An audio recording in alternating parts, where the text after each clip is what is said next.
ನಮಸ್ತೆ ವೀಕ್ಷಕರೇ, ಶುಭೋದಯ. ಜಾತಕ ಫಲ ಕಾರ್ಯಕ್ರಮಕ್ಕೆ ಸ್ವಾಗತ. ನಾನು ಪ್ರಗತಿ ಜೈರಾಮ್. ಇವತ್ತಿನ ಜಾತಕ ಫಲ ಕಾರ್ಯಕ್ರಮದಲ್ಲಿ ಈ ದಿನದ ವಿಶೇಷತೆ ಜೊತೆಗೆ 12 ರಾಶಿಗಳ ಫಲಾಫಲ ಹೇಗಿದೆ ಅಂತ ನೋಡೋಣ. ಹಾಗೆ ನೀವು ಕಳುಹಿಸಿರುವಂತಹ ಸಂದೇಶಗಳತ್ತ ಸಹ ಗಮನ ಹರಿಸಲಾಗುತ್ತೆ. ಮೊದಲಿಗೆ ಪ್ರಾಜ್ಞರಾದ ಶ್ರೀಕಂಠ ಶಾಸ್ತ್ರಿ ಅವರನ್ನ ಕಾರ್ಯಕ್ರಮಕ್ಕೆ ಸ್ವಾಗತಿಸೋಣ. ಶಾಸ್ತ್ರಿಗಳೇ ನಮಸ್ಕಾರ, ಕಾರ್ಯಕ್ರಮಕ್ಕೆ ಸ್ವಾಗತ. ನಮಸ್ಕಾರ ಶಾಸ್ತ್ರಿಗಳೇ, ಮೊದಲಿಗೆ ಈ ದಿನದ ವಿಶೇಷತೆ ಬಗ್ಗೆ ತಿಳಿಸ್ಕೊಡಿ. ಶ್ರೀ ಗುರುಭ್ಯೋ ನಮಃ. ಹರಿ ಓಂ. ಮೂರ್ತಿತ್ವೇ ಪರಿಕಲ್ಪಿತ ಶಶಿಭೃತೋ ವರ್ತ್ಮ ಪುನರ್ಜನ್ಮನಾಂ ಆತ್ಮೇತ್ಯಾತ್ಮವಿದಾಂ ಕೃತಶ್ಚ ಯಜತಾಂ ಭರ್ತ ಅಮರಜ್ಯೋತಿಷಾಂ ಲೋಕಾನಾಂ ಪ್ರಳಯೋದ್ಭವ ಸ್ಥಿತಿ ವಿಭುಶ್ಚಾನೇಕಥಾ ಯಶ್ಚಿರತೋ ವಾಚನ್ನ ಸದದಾತ್ವನೇಕ ಕಿರಣಃ ತ್ರೈಲೋಕ್ಯ ದೀಪೋ ರವಿಃ. ವೀಕ್ಷಕರೆಲ್ಲರಿಗೂ ಶುಭೋದಯ, ಶುಭ ಬೆಳಗು.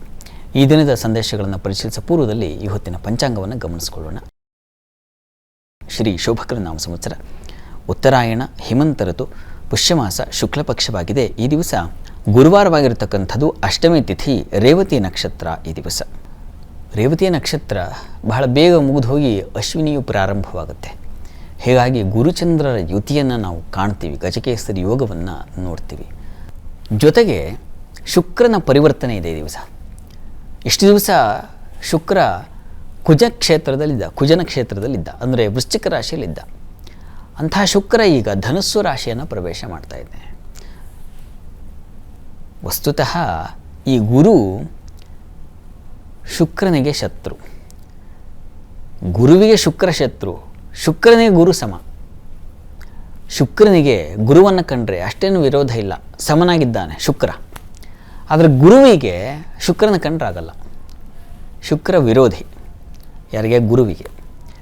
ಹಾಗಾಗಿ ತಾನು ಯಾರನ್ನು ಇಷ್ಟಪಡೋದಿಲ್ಲೋ ಅಂಥವನು ಮನೆಗೆ ಬರ್ತಾ ಇದ್ದಾನೆ, ಧನುಸ್ಸು ರಾಶಿಗೆ ಬರ್ತಾ ಇದ್ದಾನೆ ಶುಕ್ರ.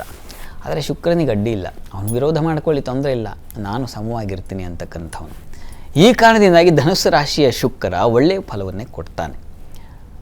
ಗುರುವಿನ ದೃಷ್ಟಿಯೂ ಇದೆ, ಇದೆಲ್ಲ ಒಳ್ಳೆಯದೇ, ತೊಂದರೆ ಇಲ್ಲ. ಶುಭಗ್ರಹಗಳು ಸಾಮಾನ್ಯವಾಗಿ ಹೆಚ್ಚು ತೊಡಕನ್ನು ಉಂಟು ಮಾಡುವುದಿಲ್ಲ. ಶುಕ್ರ, ಗುರು, ಪಕ್ಷದ ಬಲಯುಕ್ತನಾದ ಚಂದ್ರ, ಇವರ್ಯಾರು ಸಾಮಾನ್ಯ, ಇವರೆಲ್ಲ ಬುಧ ಮತ್ತು ಚೆನ್ನಾಗಿರ್ತಕ್ಕಂಥ ಬುಧ ಒಳ್ಳೆ ಸಾಮಾನ್ಯವಾಗಿ ಕೆಟ್ಟದನ್ನು ಮಾಡೋದಿಲ್ಲ, ಏನು ಸಣ್ಣ ಪುಟ್ಟ ತೊಡಕು ಉಂಟು ಮಾಡಬಹುದು. ಹೀಗಾಗಿ ಆತಂಕ ಪಡಬೇಕಾದಿಲ್ಲ. ಇದರ ಫಲ ಏನು ಅನ್ನೋದನ್ನು ಆಮೇಲೆ ಚಿಂತನೆ ಮಾಡೋಣ.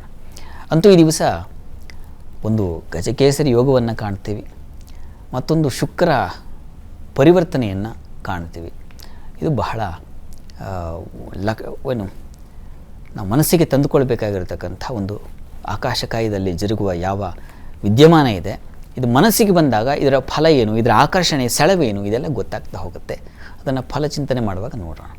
ಅಂತೂ ಈ ದಿವಸ ಗುರು ಪ್ರಾರ್ಥನೆ ಮಾಡಿಕೊಳ್ಳಿ, ಅದು ಹೆಚ್ಚಿನ ಅನುಕೂಲವನ್ನು ಉಂಟು ಮಾಡಿಕೊಡುತ್ತೆ. ಗಜಕೇಸರಿ ಯೋಗವಿದ್ದಾಗ ಗುರು ಸನ್ನಿಧಾನದಲ್ಲಿ ಒಂದು ವಿಶೇಷ ಅಭಿಷೇಕವನ್ನು ಮಾಡಿಸಿದ್ರೆ, ರುದ್ರಾಭಿಷೇಕ ಮಾಡಿಸಿದ್ರೆ ತುಂಬ ತುಂಬ ಒಳ್ಳೆಯದು. ದತ್ತಾತ್ರೇಯ ಸನ್ನಿಧಾನದಲ್ಲಿ ಪಂಚಾಮೃತ ಸೇವೆ ಮಾಡಿಸಿ ರುದ್ರಾಭಿಷೇಕ ಮಾಡಿಸಿದ್ರೆ ತುಂಬ ಅನುಕೂಲ ಆಗುತ್ತೆ. ಪ್ರಯತ್ನ ಮಾಡಿ.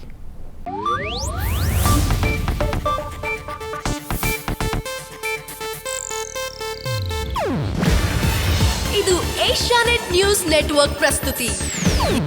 ನೀವು ನೋಡ್ತಿದ್ದೀರಾ ಏಷ್ಯಾನೆಟ್ ಸುವರ್ಣ ನ್ಯೂಸ್.